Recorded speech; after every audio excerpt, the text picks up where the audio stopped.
council members, staff, administration, and of course, our residents. It gives me a great deal of pleasure to address you all in person and with the expectation that we are now in a post-COVID world. The last 3 years have shown me that while some have wallowed in negativism, most residents in East Brunswick relied on industriousness, compassion, innovation, and grit to get us to this point, and I thank you all for your efforts.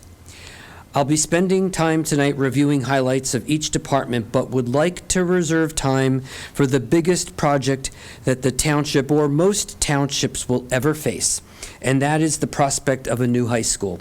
Such an endeavor is generational and should be undertaken only after and with cooperation of the entire community. Since the number one responsibility of each of us here serving the community involves public safety, let me start with our East Brunswick Police Department. Besides the 50,000 residents that live here, the department must also attend to the needs of those who work here, who operate businesses here, and who travel here. All this is made more complicated due to the network of major roads that traverse our township. As for accomplishments, last year the department was reaccredited from the New Jersey State Association of Chiefs of Police. This designation validates the procedures, processes, and training needed to operate a 21st century police force who's charged with far greater responsibilities than ever before. Recent events on a national stage point to the importance of these issues. We added more LED solar speed limit signs as police simply cannot be everywhere in the township's 180 miles of roads. Police participated in the Blue Care program, which is a drug addiction intervention program where the police work with counselors, attorneys, prosecutors, and the court to help individuals charged with drug use to earn credit on their charges as they go through the recovery process. Our police training facility was awarded certification by the New Jersey State Police Training Commission to be a satellite to the Cape May Police Academy to train Class 1 special police officers. On the agenda for this coming year is a review of staffing levels along with implementation of the new communication system, a capital item on the agenda tonight for second reading and final approval. I'm going to limit my discussion regarding the Finance Department as I'm reserving comments for a separate address to the Council and the public next month. This is simply too important of a topic to be included in a lengthy State of the Township address. But highlights include the fact that with record low interest rates, something we've all obviously forgotten, we converted most of our notes to bonds at interest rates between 1.16 and 1.86%. I'll say that again, 1.16 to 1.86%. This will give us the stability and lower interest costs over the next 9 to 19 years. With the canceling of significant debt, the township's debt ratio seen on the board there stands at 0.358%, one of the lowest debt ratios in the entire state. The township has also maintained its AA+ rating with Moody's, which all of you know is an unbiased indicator of the township's financial stability. Our Parks and Rec department clearly benefited the most as we saw folks return to in-person events. The department oversees our athletic fields, Arts Commission, Youth Council, Crystal Springs Water Park, our camps, sports programs, public events, and all of our parks. Highlights from last year include the fact that they were still able to put out over 345 programs and special events.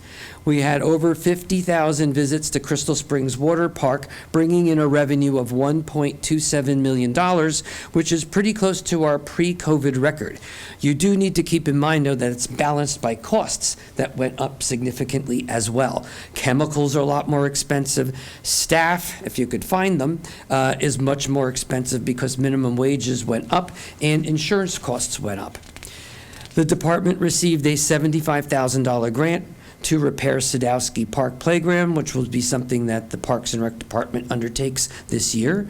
And we put together an East Brunswick Ice Arena Committee, which has been working steadily with the Planning and Engineering Department and our Parks and Rec Department on not only the facility, but the youth programs that we're going to need to make that a successful new sport here in the township.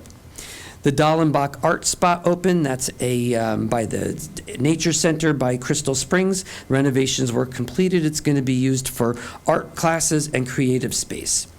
We also saw the installation of the sculpture 6 feet apart, made by resident Karen Baum, who also serves as the president of the Arts Commission. She put 2 large mosaics, a male and female, that as a tribute to the effects on our community from the pandemic, along with tributes to those who were most helpful to the community. It's absolutely stunning, and when you have a chance, you really should go out to Crystal Springs and see that. The Planning, Engineering, and Construction Department also had a very busy year. Most notably, they moved to Hearts Lane, and they are working in new space that allows for their physical and technical needs. They are sharing the building with the DPW department, which allows for efficiencies as there's a lot of overlap between both of those departments, so please go out and visit them. They continue on the pavement improvement work projects that we've been doing the last couple of years. That's funded at anywhere between $2 and $4 million a year, which is 2 to 4 times what it was spent prior to taking office. And last year it funded the repairs of about 27 roads in the township. We continue to receive New Jersey Department of Transportation Trust Fund grants. Last year, that money was used to help repave Fern Road, and besides the paving, it also went towards water line repairs, sidewalks, and intersections. This year, Transportation Trust funding, which again we've gotten from the state, will go towards work on Whitehall. So the road work repair will come out of the grant, and the water work the line repairs will come out of the water utility. And Tice's Lane, which is a long overdue road for repairs, that we also will be getting Transportation Trust Fund money to do parts of that. And that the developers who are contracted to do their portion of Tice's will be doing theirs as well. So our hope is that we can have that completely renovated this year. We also received $1.6 million in money from the infrastructure grant that was used to help repair the concrete portion of Dunham's Corner Road that goes from Ireland Brook to Cranberry Road, which is shared between us and South Brunswick. Truly the unsung heroes is our Department of Public Works, which operates to ensure that we all have the conveniences of modern living that we generally take for granted. With limited staff, these men and women handle road maintenance, stormwater system maintenance, snow and ice removal, solid waste and recycling collection. They maintain our fleet of vehicles, they maintain all of our buildings, and they maintain our extensive water and sewer system.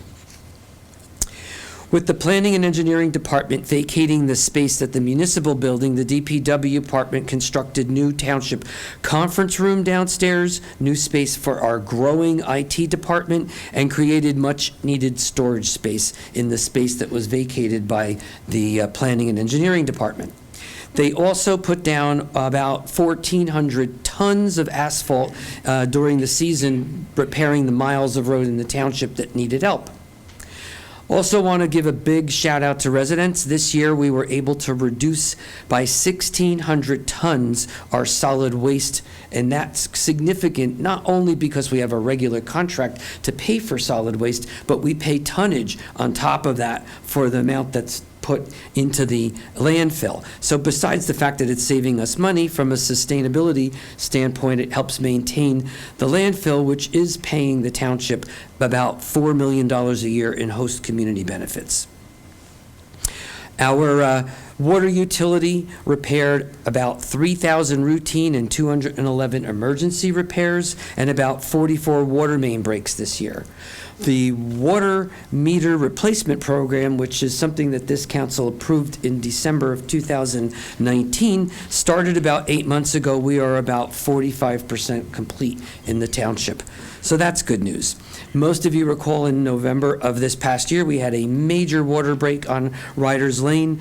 Kudos to all of our departments, our fire, our neighboring townships, and of course the department in getting that repair done in 36 hours. That is the main water line to the township. Had that been out longer than that, we would have all suffered water shortages, including the towns that we support, South River, Helmetta, and Spotswood. We're also working on water connects through the infrastructure money that's made available by the president. Burnett Street is our connection to New Brunswick, and Main Street's our connection to Sayreville, along with the one that we already have on I believe it's Riva, that connects to South Brunswick, which helped us out during that water break a couple months ago. Those are all important because we need to have redundancy in the systems for every town. In the event that water systems go down, we have to help each other out. Sewer utility was actually able to continue working on reducing biochemical oxygen demand, which actually resulted in about $168,000 in savings against our estimated charges for the year. And one of their big projects for this coming year is going to be working on the Kingswood Pump Station. As many of you know, we're looking to expand the Community Arts Center, which is serviced through a septic system there. In order for us to be able to reasonably expect the type of crowds we'd like at the Community Arts Center, we need to switch that to regular public sewer, and the ability to do that is going to be predicated on a connection to the Kingswood Pump Station. Since our senior center was the first to close and the last to open during the pandemic, suffice to say that they were the happiest to see a return to a normal schedule, and their numbers reflect that. The average daily census was up to 115 people a day, with 222 new members joining the center this past year. They had 8,000 bus rides for shopping and banking and all other sorts of good things, and almost 10,000 home-delivered meals.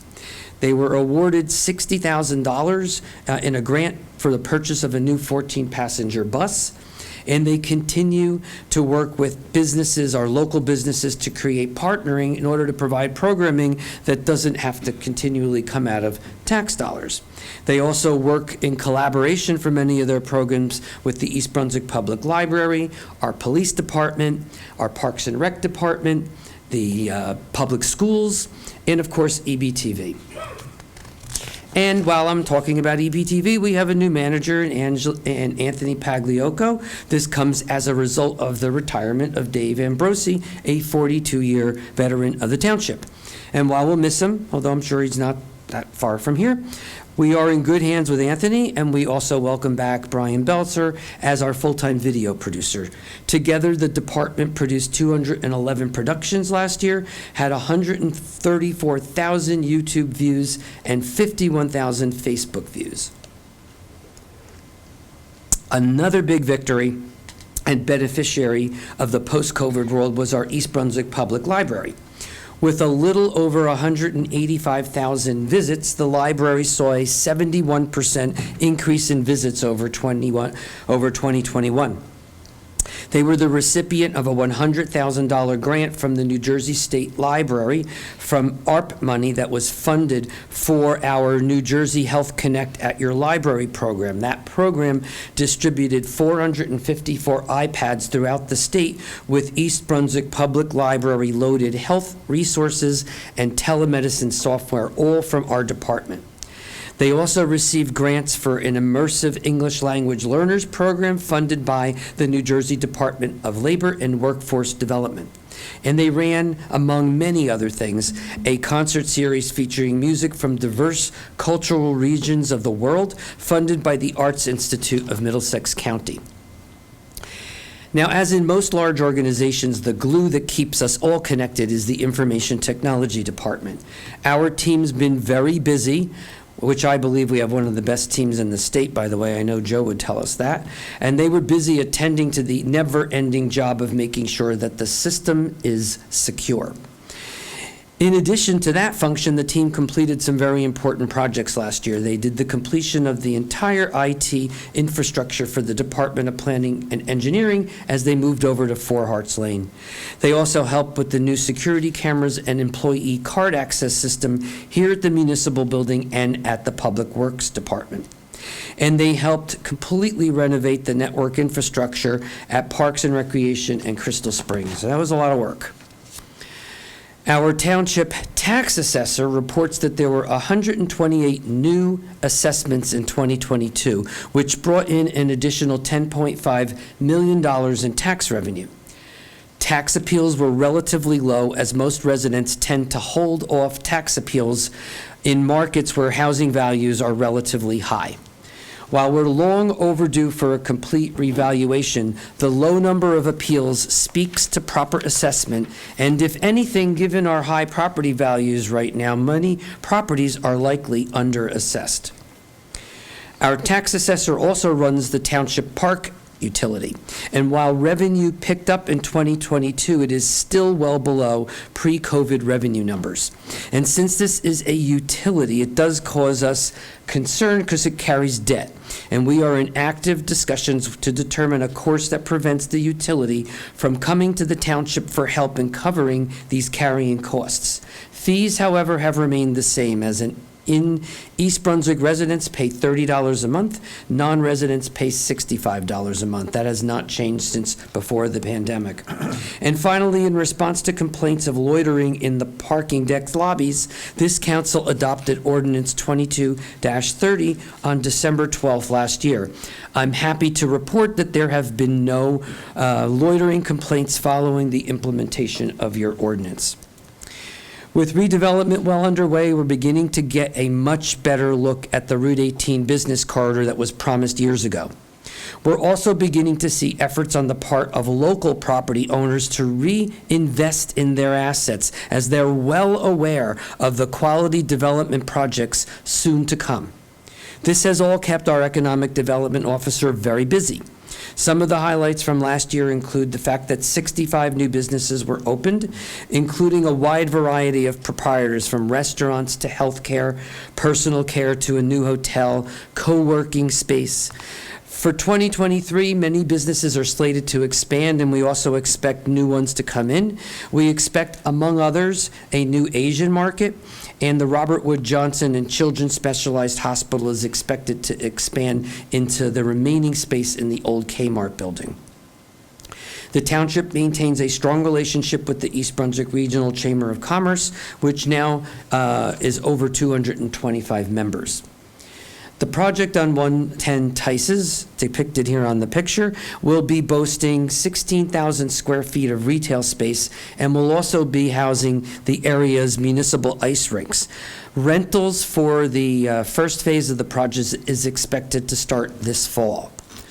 Vermella, the project on Route 18, the Russo project, will be bringing in about 40,000 square feet of retail space, and they expect to start construction this fall as well. The Redevelopment Advisory Committee has now, which used to function as the advisory group to the redevelopment agency, recognizing that redevelopment is now well underway, has now been changed to a new name with a new purpose, and it's now called the Business and Economic Growth Advisory Committee, where they could focus on working with the township and redevelopers to try to make sure that we get to the township the type of retail establishments that we have all been asking to see here. With all this good news and accomplishments, I learned during the last year's campaign that this is not always getting to the public. Despite the many modes of communication, whether that be our website, social media, EBTV, online, and conventional news outlets, we can do better. With that in mind, I'm happy to announce that we will be having a marketing manager beginning to work for the township this month. With a township our size, with directors who are focused on their departments, and with many new businesses slated to come to the township, I am certain that a marketing manager will not be at a loss for work. What I'd like to do, though, with the remainder of this time in this State of the Township address is to discuss the plans being considered by the Board of Education and their administration for a new high school. Rarely in any town is there ever a project that is any bigger than a new high school. Yes, we have big redevelopment projects going on, but these are approved by the township, but built and paid for by the developer. A new high school is a once-in-a-generation project, and the costs are borne completely by the residents and property owners in the township through referendum, which you must vote on. To be clear, the Township Council and I want to work with the Board of Education and be their partner. We recognize the importance of providing a top-quality education to our students.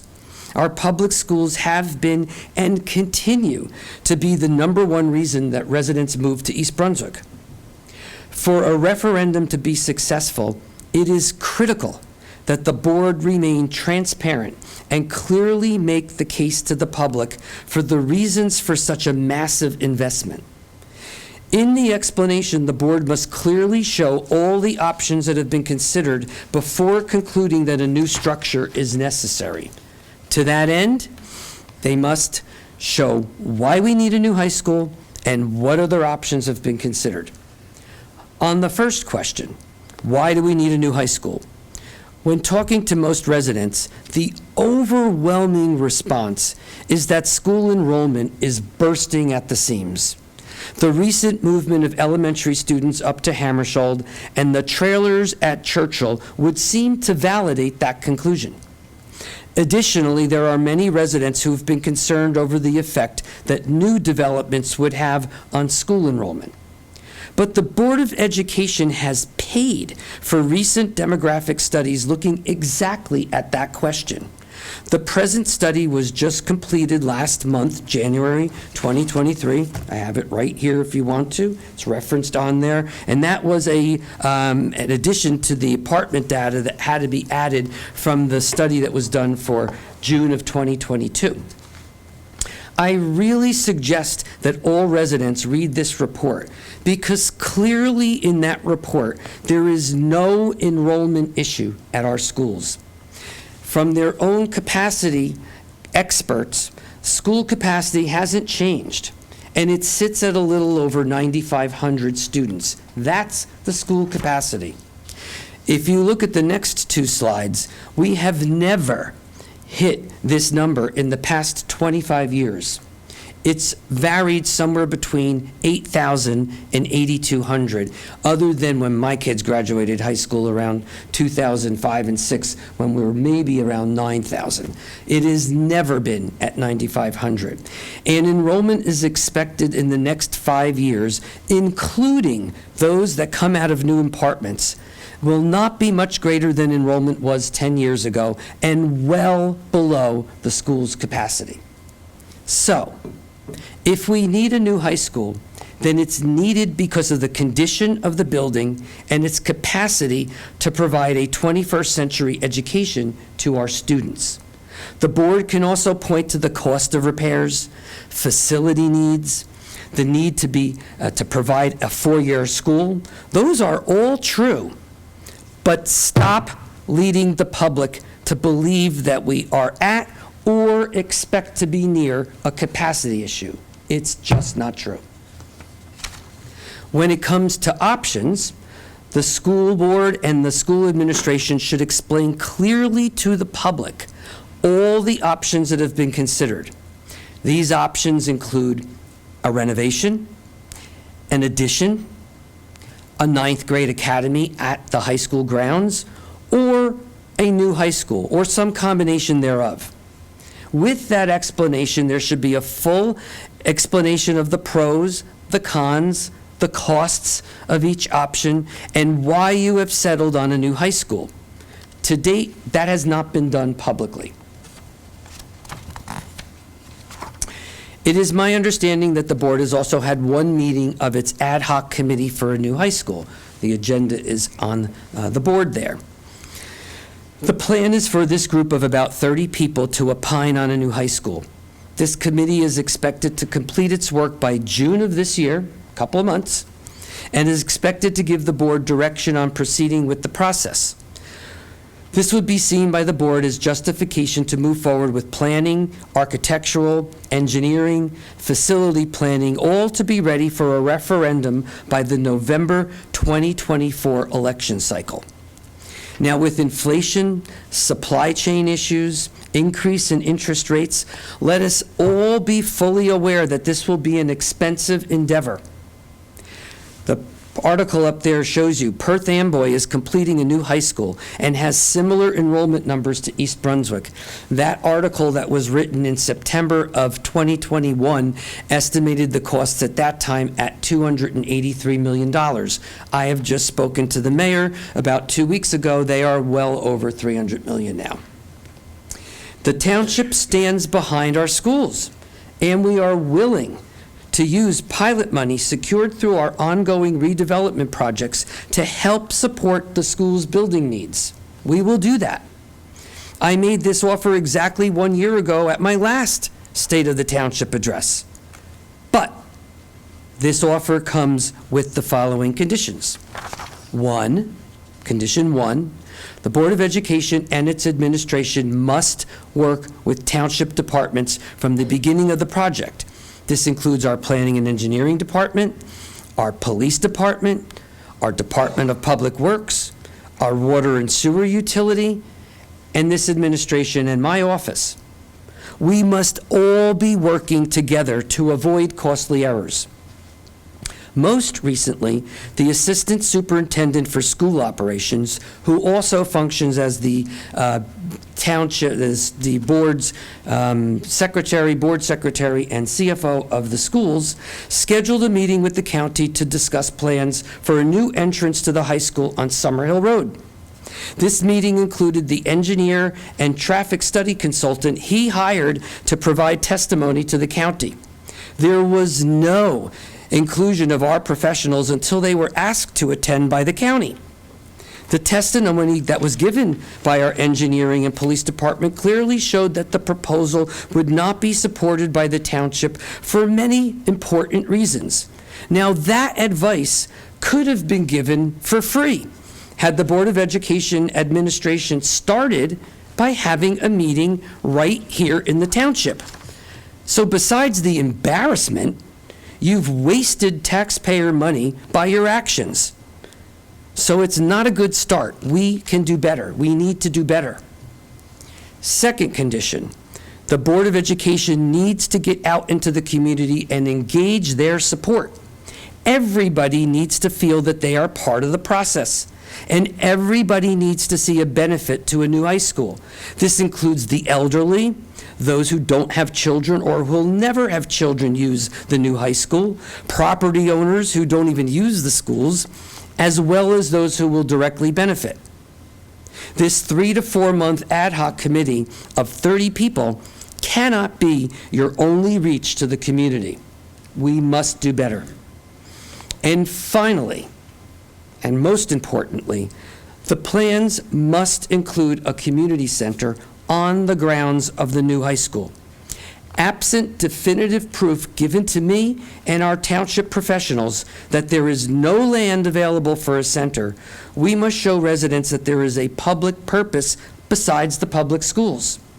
This is our chance to provide, as you could see in this picture, it's brought up to me all the time, the community center in Woodbridge. This is our chance to provide a community center that residents have been requesting for years. I have no intention of looking for property that would need to come off the tax rolls when we already have property that doesn't pay taxes. We can provide the indoor pool and the indoor pickleball courts and the indoor basketball courts and meeting space and a host of other things that residents have been asking for. This can easily be shared with the schools under township control, and I do not buy any claims of security issues. We could do this. Now, I don't think that any of these requests are onerous. I suggest the Board of Education take the offer, as pilot funds can and should be used to offset the final cost of this $300 million project. And while I'm on the topic of project costs and contributions, let us talk about the additional $12 million in state aid that the public schools received over the last 2 years, and the fact that the governor has continued to work towards full funding of public schools. The articles over here address the 2021 and 2021-22 and 22-23 school years. $5 million in the first, an extra $7 point some odd million in the second. $12 million. This means that East Brunswick can, if he continues to fund fully public schools, we can expect this funding to continue to go up. Boards of education across the state have continued to complain for years that the reason for increased school budgets was the fact that state aid had been cut, forcing more affluent communities to rely on property taxes for the difference. Given that schools have been getting this money back, why have residents not seen any tax relief? Governor's own words, the purpose of giving back the state aid was that everybody should benefit. They should see a reduction in their property taxes, property tax relief. He was very clear. Perhaps, the fact that I don't understand why we haven't seen where that money went. And in fact, last year we got a $3.5 million increase from the school board in taxes. Now, perhaps it is the plan to use some of this money towards a new high school. That would be prudent. If that's the case, then the public should be made aware of exactly how much of this can be used towards the school and the financial cost in the referendum made lower to reflect that contribution. Absent any plan to use this money for a new high school, the public deserves to know why they're shouldering tax increases given this massive amount of funding. So in short, and again, my office, this council, are prepared to work with the Board of Education in this once-in-a-generation project. We want to be your partner and do what is necessary to preserve the quality of our schools that continue to be the envy of our neighbors and the reason that people move here. But on behalf of the residents of East Brunswick, this is not carte blanche. So God bless the Township of East Brunswick, our troops, and of course the United States of America. Thank you.